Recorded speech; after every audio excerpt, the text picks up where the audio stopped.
y'all. Welcome to Hunker Down with Harry. Happy Sunday evening. Okay, a lot of y'all over the years, and especially since I've started Hunker Down with Harry, have asked me to tell the story of how I met Jill. Okay, I hope you're on your couch with a cup of tea or coffee or something and snuggled up with the pillows. It's not a really long story, but it's slightly detailed. I knew who Jill Goodacre was prior to the day I met her, which was February the 24th, 1990. It was almost exactly 30 years ago, a little over 30 years. I knew who she was because, and this is a true story, there was a poster of Jill Goodacre in Union Square in New York City. And I saw this giant poster, I think it was for Guess Jeans, of this beautiful woman on a black sand beach wearing like a white tank top and white shorts. And I saw her, I was, 18 years old, I think at the time. This was 1986. And I literally thought to myself, oh my gosh, that girl is so pretty. I'd love to meet a girl like that. Because I was all alone in New York City. In fact, I'm going to show you the picture. This is the actual photograph. This is the poster that I saw in Union Square. As a matter of fact, Jill had this framed for me, and on the back it says, "For Harry, our eyes met for the very first time. Happy anniversary number 10." So that was our 10th anniversary of when we met, or the 10th wedding anniversary. Either way, I love you, Jill. It's like the coolest thing in the world. Anyway, I thought, I'll never meet a girl like that. So, cut to February the 24th, 1990, which was 4 years after I moved to New York. I was at the Sunset Marquis Hotel in Los Angeles. It was a beautiful day. I was out there recording my album, We Are in Love. And I had the afternoon off. I wasn't going into the studio until later that evening. And I was in the pool, swimming a couple of laps, just hanging out. People are just kind of kicking it by the pool. And I look up and I see walking across the courtyard that girl. And I said, oh my gosh, I know who she is. So I didn't really think about it. I just kind of impulsively jumped up, got out of the pool, ran to her and tapped her on the shoulder and said, "Hi, I'm Harry." And she says, "Hi, I'm Jill." I said, "Do you want to have lunch?" Or it just kind of came out like that. And I probably had a voice crack too. And I was dripping wet. I was, let's just say I'm not Brad Pitt. So and especially like then when I was really skinny, like 160 pounds and covered in acne. Like I wasn't Brad Pitt. Let's put it that way. So she's like, "No, I can't have lunch because I'm off to a shoot. I'm a model." I'm like, "Please?" And she's like, "Yeah, okay." So I'm like, oh my gosh, I'm in too deep. So we went and sat down. I remember she ordered a Budweiser, which I thought was really cool. She turned out to be from Lubbock, Texas. I'm like, oh my gosh, that's like, she's a Southern girl, and I'm from New Orleans. And we talked for a while, and when it was time to say goodbye, I stood up and I shook her hand, and she gave me like a firm handshake. And I was like, oh man, I'm falling for this girl, like within a half an hour. And here we are, 30 years later with 3 unbelievable daughters. It's crazy. And here's the catch about this whole thing. I didn't know this for like maybe years, 4 or 5 years. Jill, who was always hard to get, always played hard to get, she called her mother that night and said, "Mom, I met the guy that I'm gonna marry." If she had just told me that, it would have been so much easier for me, but she didn't say it. She played hard to get. And I had to work, man. I mean, I had to really work, which I would have done anyway, but I'm like, wow, I had no idea she was thinking that. So That is the story of how I met Jill. And now it's time for... Ladies and gentlemen, please welcome my daughter, Kate Connick. Hi, Kate. Hold the applause, really. Hi. How are you? Good. Thanks for having me. Absolutely. What's up? Well, I brought my coffee because that's what they typically have on the show. You're a latte expert. I am. I got to work on my latte art, though. Yeah, I posted something yesterday, and it's much more difficult than I thought. Oh, it's a true art. I was trying to make a heart, and it looked like a Ninja Turtle. Yep. Yeah. Okay, so we're going to answer some viewer questions. What you need to know is that these are questions that y'all posted either to Twitter or Facebook or Instagram or whatever. I have not seen these questions. I do not know what Kate is about to ask me. That's why we call it Q&K, Questions with Kate. Okay, let's go. All right. I've practiced these in the mirror for about a few hours because I have the time. We all do. #quarantine. Let's see. Welcome to Q&K. First off, as executive producer, segment producer, supervising producer, co-producer, and janitor, I'd like to take a second to thank the entire team. Harry, Yes. Georgia, thank you. Oh, thanks. That's the team. That was a shout out to us. All right. That is the entire team. Yes. All right, let's begin. I have a request from a woman named Carrie Holcomb who reached out to my Instagram. She'd like to see and know more about the pictures in this room. Could you please give us a little tour? Yeah, for sure. So a lot of these pictures are pictures that have kind of been in the basement that didn't really see the light of day for quite some time. And I thought this would be a cool opportunity to show them. I had this grid wall, this stuff here. I had used that for a project a while back, and I thought it would be fun to just hang paintings on them. Over there are some photographs of me. The top one is, I'm actually way in the back on that one. That's me playing at the Jazz Roots. There's a picture of me playing the guitar when I was like 2 or 3. There's our wedding pictures. That painting back there is a print by Diego Rivera that my dad and my mother had autographed by the great Diego Rivera in Mexico in the 1950s. This painting is of James Booker. It's by a team of artists, Patterson and Barnes. Jill bought that for me for my birthday one year. They, from what I understand, used to paint separately.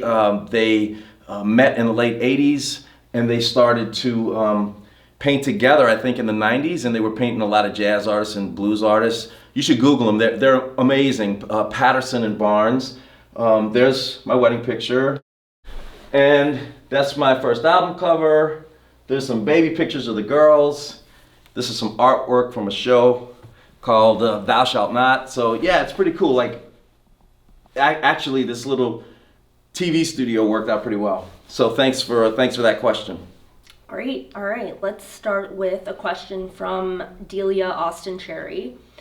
Was your music influenced at all by Professor Longhair and or Dr. John? Great question. Thank you for that question. Yes, my music was heavily influenced by Dr. John, Professor Longhair, and this guy, James Booker. So Professor Longhair was like the first of that type of New Orleans piano player, and a lot of people were inspired by Professor Longhair. 2 of his main sort of influencees were Dr. John and James Booker. They were about the same age. James is the guy that I knew really well and actually taught me. So yeah, I was very influenced by them, mostly by James Booker. And then from a woman named Nicholas Colella. Okay. What tips do you have for writing, arranging big band music? Boy, that's another great question. Maybe we should do a separate segment just on writing and arranging for big band music. I find that a lot of people don't really know what goes into making an arrangement. That's basically what the musicians are playing while the singer or the instrumentalist is doing his thing. And I'm the person who writes my own arrangements and orchestrations, and a lot goes into it. It's very time consuming. It's a labor of love. But it takes a long time. For example, the Broadway show that I just did, the tribute to Cole Porter, I wrote 1,400 pages of orchestrations for that, which took a long time, as you know, because I'm, writing most of the time. but I absolutely love it. So maybe at some point we can do like a little music tutorial on how I do that, but it takes a long time. I'll make note of that as executive producer. From Louise Humphreys. With all the jazz greats to love, why is Cole Porter, who was so special to you, that you did an entire show honoring him? And question number 2. Okay. Do your daughters sing? Can we hear a bit from you and one or more of them? Okay, so the first question is about Cole Porter. I recently signed with a new record label, Verve Records, and I have a brand new album of all of Cole Porter's music called True Love. The reason I picked Cole Porter is because out of all of the composers, he was the one who resonated the most with me. He wrote his own music, he wrote his own lyrics, he was a great arranger, great orchestrator, and he was very witty without being inaccessible. Like, he had a fantastic command of the English language, but he didn't write himself above the intelligence of the audience. Like, he was able to write songs that were really, really smart, but still able to kind of hit you right in the heart. I just love Cole Porter. And that's why I did the Broadway show. The Broadway show was based on the songs that I did on the album. I think in terms of my daughter's musicality, all 3 of them are highly musical. It just shows itself in different ways. So Georgia, who's filming this show, has an amazing kind of gut instinct about rhythm and timing and music. She has a great feel for broad strokes, good and bad. I like it, I don't like it. Good instinct. My youngest daughter, Charlotte, loves to sing, and she goes through periods where she likes to sing more than other times, but she's got really good ears, and it'll be interesting to see where that takes her. This one, Kate, started singing when she was a little girl. She sang on my Christmas album. I did 3 Christmas albums, so it must have been the last one, Harry for the Holidays, I think. And we sang Winter Wonderland together. It was so fun. So we even did it on like the Today Show and some other stuff. CBS. Yeah, CBS. It was awesome. And then you've done some other singing projects over time. And the thing about Kate is she's a fashion designer. She's got her own clothing line, Kate Connick Clothing. She's an actor. She loves to sing. She is very driven. So all 3 girls are musical in their own way. I think part of the question was, do you want to sing? Do you want to sing now? Right now? Yeah. All right. What do you want to do? Q&K. Yeah, exactly. That's all you get, because she gets paid by the word. What else you got? Okay, so some questions from Instagram. This is from Emil Otto. Hey Harry, first of all, thank you for inspiring me every single day as a musician. Wow, thanks. My question is, how did you get into stride piano, and which piano players would you recommend listening to in that specific style? Great question. Stride piano is a specific style of playing where if there are 4 beats in the measure, 1, 2, 3, 4, your left hand plays a bass note on the first and third beats and a chord on the second and fourth beats. 1, 2, 3, 4, boom, chink, boom, chink, boom, chink, boom, chink, boom, like that. And then you add your right hand on top of it. Some of the great stride piano players of all time are Fats Waller, James P. Johnson, Earl Hines, Art Tatum, Willie the Lion Smith, Thelonious Monk. The list goes on and on and on, but those are some of my heroes. So if you want to Google any of those people, you'll hear like the best stride players ever. Cool.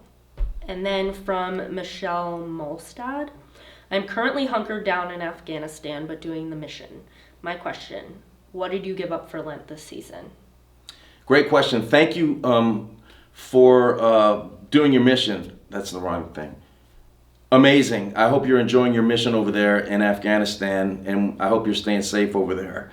So this year was one of the first years where I tried to not give up something specific for Lent. I'm trying to continue what I've been doing before. So it's all about it's really all about diet for me. So normally, like, I'll try to give up something for Lent, but I've been going since October, and Lent was just a reminder, like, let's see if we can make this 40 days still doing clean eating, still avoiding things that I shouldn't be eating, like processed food, junk food, sodas, and stuff like that. So I'm still going, and I think I'm gonna keep going until after Lent. But Lent is definitely like a good reminder for me to like, keep To hunker down. Hunker down. Yeah, exactly. Cool. And then my own personal question. Wait, you get a question? Yeah. Oh. Yeah. All right. And I'm only allowed one, so I'm going to make it a fourfold. So technically 4 questions, but fourfold. All right, Dad, if you could be locked up with one celebrity in quarantine. Oh, I thought you were going to say one daughter. I thought you were going to make me choose between among my daughters. I'll include that in One it. celebrity? Yeah, one celebrity in quarantine and why. Any celebrity from any field? Yeah. Like from politics to music to religious leaders? Anything. Oh gosh. That's so hard. Who would you like? Someone who would. Liam Hemsworth. There. Okay. He's the first person. Why? First person that popped into my head. Why? I don't know. I like his movies. I liked him in Hunger Games. I met his brother once. His brother was nice. Oh yeah, I was there. Yeah. So Liam Hemsworth. Okay. Cool. I don't know if he would like that, but we get to know each other. Yeah, so I think you'd have time for that for sure.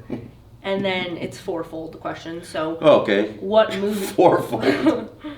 What movie character would you choose and why? To play? To be with. What? You could pick a movie character. Oh, that's a no-brainer. Sylvester Stallone and Rambo. Because he'd get us out. He would get us all out. Definitely John Rambo. We'd be totally cool. Because John Rambo was such a good guy. He was an American hero. He's a great soldier. And he just got treated so poorly. I think that I would feel so safe. I would just melt. I would melt if I met John Rambo. I met Sylvester Stallone once and I melted a little bit because he played Rambo. I'm done. Well, that concludes our Q&A. That was only twofold.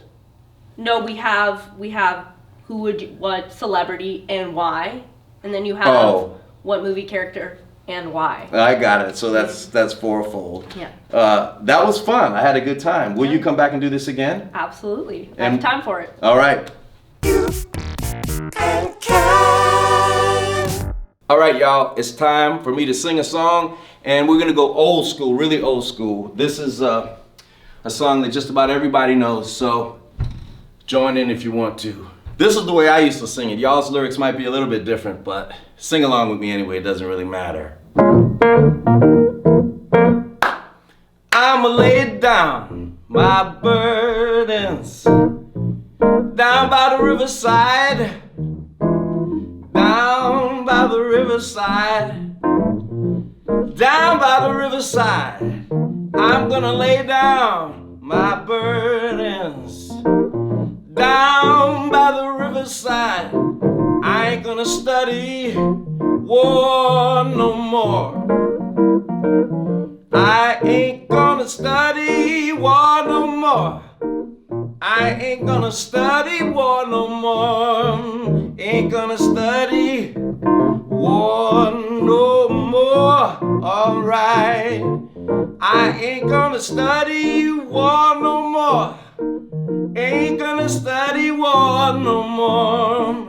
Ain't gonna study war no more. You know what else I gotta tell you? I'ma lay down my sword and shield down by the riverside, down by the riverside. Hey, down by the riverside, I'm gonna lay down my sword and shield down by the riverside. Ain't gonna study whoa no more. Here's how we play in New Orleans.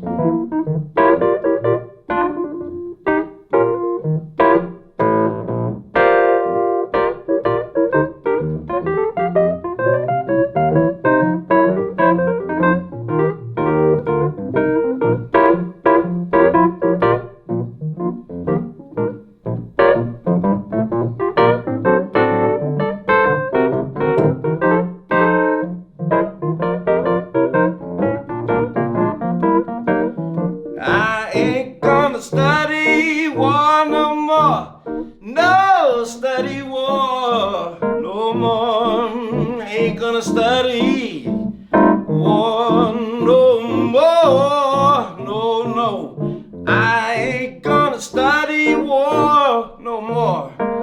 I ain't gonna study war no more. Down by the riverside.